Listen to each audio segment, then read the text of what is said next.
자, 지구촌에 살고 있는 모든 생명은 태어나서 죽을 때까지 자기의 개체를 유지를 해야 되죠. 그리고는 죽기 전에 종족 보존을 위해서 자기 복제를 자식에게 하고 이렇게 떠나도록 그렇게 되어 있습니다. 그런데 이 모든 생명은 개체주의와 종족 보존을 위한 고유의 형태 에너지장을 가지고 있어요. 그럼 형태 에너지장이 뭐냐? 이거는 모든 생명이 고유한 형태를 갖도록 생명주의를 둘러싸고 있는 공간의 에너지장을 말합니다. 여기 지금 보시는 이미지에 하얀 꽃이 보이시죠? 이 꽃의 그 주위를 지금 이게 형태 에너지장이 둘러싸고 있습니다. 둘러싸고 있기 때문에 꽃은, 요 같은 종의 꽃은 항상 이러한 형태로 피어나는 거예요.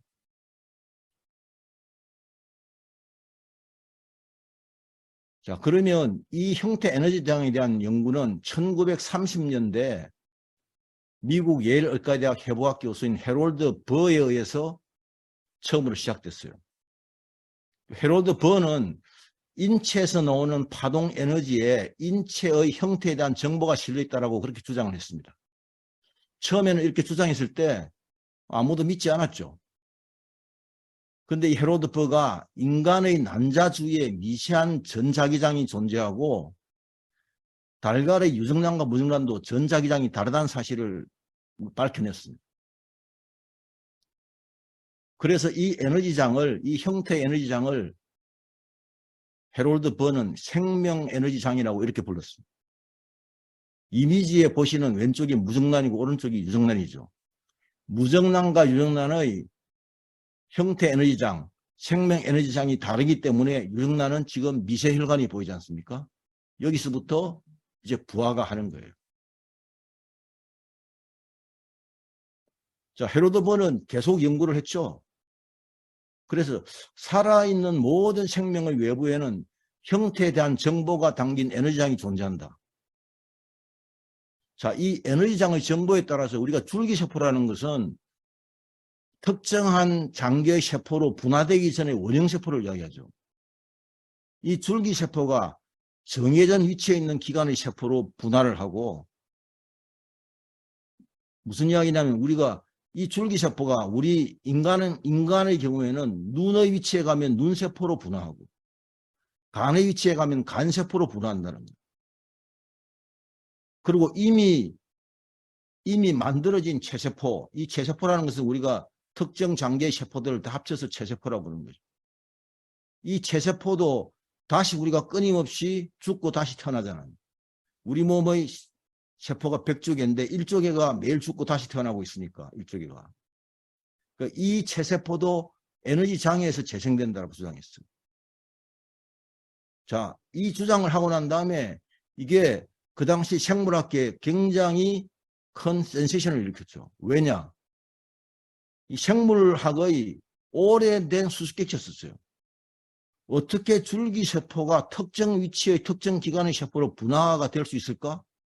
이거를 입자적인 관점에서 본 생물학으로는 답을 찾을 수가 없었어요. 그런데 이거를 형태 에너지장으로서 파동의 에너지장으로 봤을 때는 이게 수수께끼가 풀리는 거예요.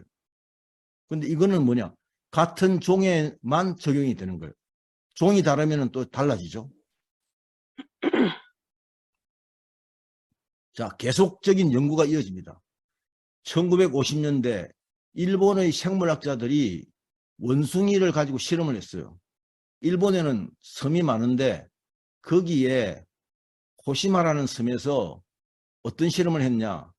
원숭이들이 살고 있는 이 코시마 섬에 바닷가 모래사장에 고구마를 하나 떨어뜨려 놨다. 원숭이들이 처음에는 모래가 묻은 고구마를 먹기 시작했어요. 그런데 어느 날 그 중에 한 원숭이가 모래에 묻은 고구마를 바닷물에 씻어 먹자 100마리의 원숭이도 다 그를 따라서 똑같이 고구마를 바다에 씻어서 먹기 시작했다. 자, 그런데 이 섬의 반대편에 있는 원숭이는 이걸 보지 못했죠. 반대편의 원숭이들도 똑같이 고구마를 떨어뜨려 놓으니까 처음부터 바닷물을 씻어 먹는 거예요. 자, 그래서 이 생물학자들이 자, 다른 섬에 있는 원숭이들은 어떨까 가지고 다른 섬에도 또 고구마를 바닷물로 사용해 떨어뜨려요. 떨어뜨려 놓았더니까 처음부터 고구마를 바닷물로 씻어 먹은 거예요. 그래서 어떻게 결론을 내리느냐. 아, 생명의 에너지장이 집단 공명을 일으킨다는 최초의 실험이었습니다. 특히 영장류에서. 이게 그 당시 50년대 굉장히 생물학계에서 굉장히 센세이션을 일으켰습니다. 자, 그러다가 이제 그동안 많은 연구가 있었는데 1980년에 미국 뉴욕 주립대학의 정형외과 교수로 있는 로버트 베커가 이런 의문을 가지기 시작한 거예요. 자, 우리가 도룡뇽이 꼬리가 잘리면은 다시 재생이 되잖아요.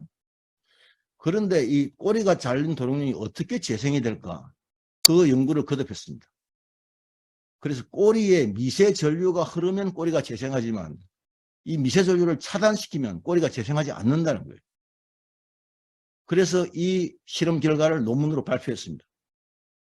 그 후 다양한 실험을 거쳐서 로버트 베커는 어떤 결론을 내느냐. 생명체의 초감각적인 감지 능력은 낮은 주파수의 파동으로 논다는 그런 결론을 내렸습니다. 자, 그래서 한 50년의 세월에 걸쳐서 1981년에 처음으로 영국의 생학자인 루버트 셀드레이크가 형태장 이론을 발표합니다. 크게 세 가지인데요. 첫째는 살아있는 생명체는 형태를 기억하는 형태 에너지장이 생명체를 둘러싸고 있고 이 형태 에너지장의 정보에 의해서 생명체는 탄생하고 성장하고 자가치유를 한다는 겁니다. 둘째는 이 형태 에너지장이 생명체의 생태뿐만 아니고 행동 양식에도 영향을 미친다는 겁니다. 셋째는 살아있는 생명체의 형태장 에너지가 공명을 일으켜 생태계 내의 같은 종의 행동 양식에도 영향을 미친다는 겁니다.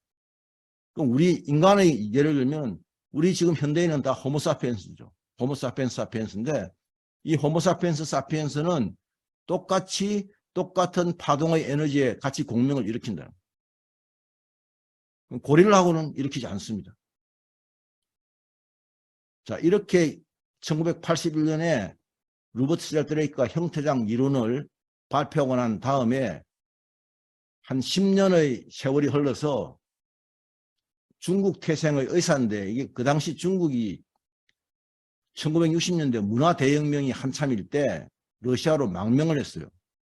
러시아에서 망명한 치앙 칸젠이 몇십 년 동안 연구 끝에 1990년 유전 정보와 생체 정보의 생체 전자기장 전이에 대한 연구 결과라는 이거를 러시아의 과학 잡지인 아우라지에 발표합니다. 자, 여기에 뭘 발표하느냐? 식물, 동물에 대한 것들을 같이 발표를 해요. 하나는 뭐냐? 자, 파랗게 싹이 트는 밀 한 무더기에서 방사되는 생체 전자기파를 수집해가지고 정폭을 시킨 다음에 옥수수 씨앗에 쪼인 후에 땅에 심었더니까 옥수수와 밀의 중간 형태를 띈 교배종이 자라다. 그럼 7,000개의 옥수수 대중에서 약 절반이 넘는 3,850개가 보통 옥수수와는 다르게 밀처럼 이삭이 많이 달리는 형태로 그러다 보니까 옥수수 알은 200%, 중량은 300% 증가한 거예요. 그래서 이렇게 획득된 형질이 다음 세대까지 유전되는 것을 확인했습니다. 자, 식물뿐만 아니고 치앙칸제는 동물 실험도 계속했어요. 자, 오리알로부터 생체 전자기파를 수집해서 이거를 계란 500개에 쪼여서 부화를 시켰다. 그러니까 500개의 계란 중에서 480마리의 병아리가 나왔는데 그 중에 25%는 발에 물갈퀴가 달려있고 80%는 머리 모양이 오리와 같이 넓적했으며 70%는 긴 목을 가지고 있었어요. 자, 치앙칸젠이 마지막으로 80세 된 자기 아버지를 대상으로 인체 실험을 합니다. 자신의 아버지에게 젊은 사람의 생체 전자기파를 쪼이니까 자기 아버지가 그동안 이명, 악성 종양 등 20, 30년 된 질병이 사라졌고 6개월 후에는 검은 머리가 다시 나기 시작했고 20년 전에 빠졌던 이도 새로 나오기 시작했다는 거예요. 대단한 실험이었죠. 체형 관전이.